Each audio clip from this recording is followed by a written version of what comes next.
Investors were already nervous after Walmart raised the earnings alarm on Tuesday.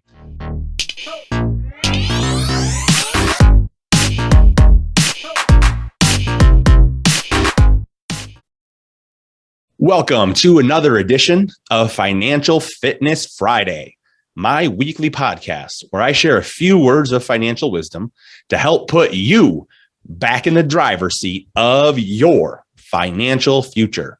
Today is Friday, May 20th, and welcome to the weekend, everybody.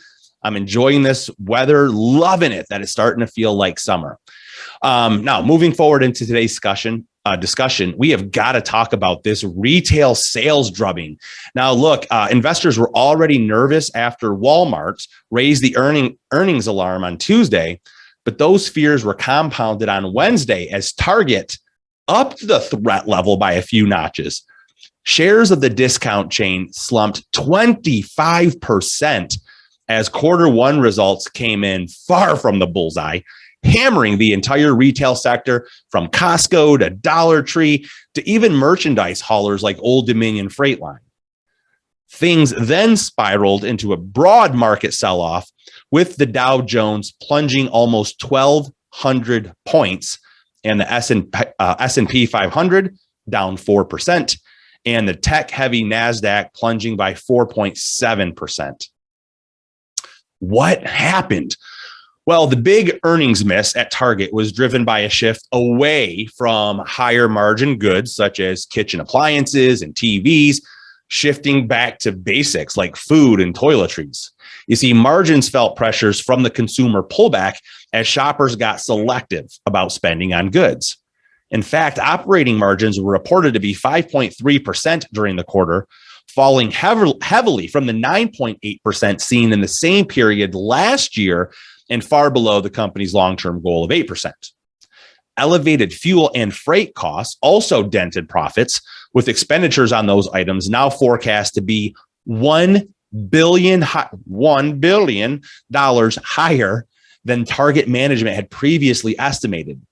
Not expecting the swift change in consumer sentiment, the company further stocked up on too many discretionary categories, leading to a higher level of markdowns as quarterly inventory grew 43% year over year. And CEO Brian Cornell, he said, and I quote, "We did not anticipate the rapid shifts we've seen over the last 60 days. Adding that Target would have some of these same challenges in the second quarter as it continues to set prices based on value and on affordability." So look, there is blood in the streets, and the latest company to miss earnings this past week was Cisco. On Thursday, Cisco shares plunged. It was up to 15%.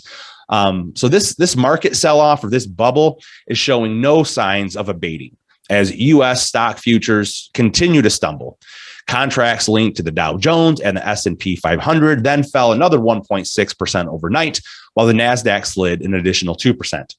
Now, worries are particularly intensifying with the S&P 500 benchmark on the brink of a bear market, down more than 18% from the all-time high reached November at the time of this recording. Now, speaking of which, let's go to some commentary here. So we're going to listen to some commentary by legendary fund manager Jeremy Grantham. He told CNBC, and I quote, "The other day we were down 19.9% with the S&P 500. We were down 27% on the Nasdaq. And I would say, this is Jeremy talking. I would say that at minimum, we are likely to do twice that. And if we are unlucky, which is quite possible, we will do 3 legs like that. And it may take a couple of years, like it did in 2000. He went on to say, "This bubble superficially looks very much like 2000, focused on U.S. tech, led by Nasdaq going to incredible highs." He says, and I quote, "We should be in a recession.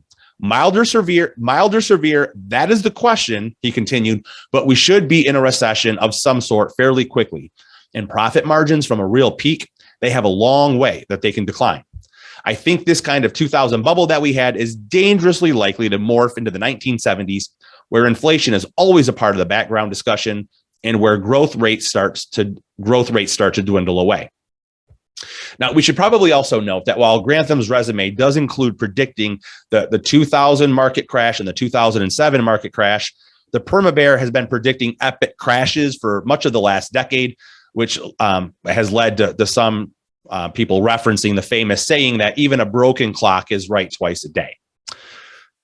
So what are the next moves? What are the next moves for the Fed? So forecasts for market direction through the end of 22, they span the gamut, but just about everybody agrees that the Fed will have to fight off stagflation fears before things can turn around. What's clear to me, I'm going to read you a quote here. What's clear to me is that there is no market put, and I think we're all waking up to that fact now. We're going to be meaningfully lower this year in stocks before we find a bottom, said Guggenheim Partners Global Chief Investment Officer Scott Minard. Now, Marko Kolanovic, co-head of global research at JP Morgan, he countered that by saying, we can climb out of this hole. There will be no recession this year. Some summer increase in consumer activity will happen on the back of reopening, of China increasing their monetary and their fiscal measures as well. So when will this sell-off end? That is the $1 million question. And while nobody has a crystal ball and we don't know exactly what's going to happen in the near term, let alone 2 to 3 years in the future, what I can say is that now is not the time to abandon a good financial plan. Now is the time where you really want to double down on that discipline, because when things start happening in the market like this and people start to change their investments and tweak their financial plan, a lot of times, most of the time, that leads to lower returns, and it leads to more problems than it leads to benefits, I should say. So when you have a financial plan that's based on a solid foundation, when you have enough savings in the bank, when you have a volatility buffer like cash value life insurance or like an annuity, you're then often able to better commit to your long-term investment program. When you have those other things in place, you can actually take advantage of this dip and buy some of these companies where maybe they had one bad earnings report, and now now the investors are hammering them with the sell-off. But probably over the next 2 to 3 years, they're probably still good companies to hold, and perhaps good companies to hold for the long run. So that would be my recommendation. And if you don't have a financial advisor, looking out for you, with your banking, with your insurance, with your investments in retirement planning, I highly recommend to reach out, give me a call or send me a message here on social media. I can be reached at my office, 248-499-9676. extension 1, or again, message me on social media. So that's all we have time for today's rant. So I'm going to just close by wishing everybody a happy Friday. Have a great weekend, and we'll talk to you later. Thanks for tuning in.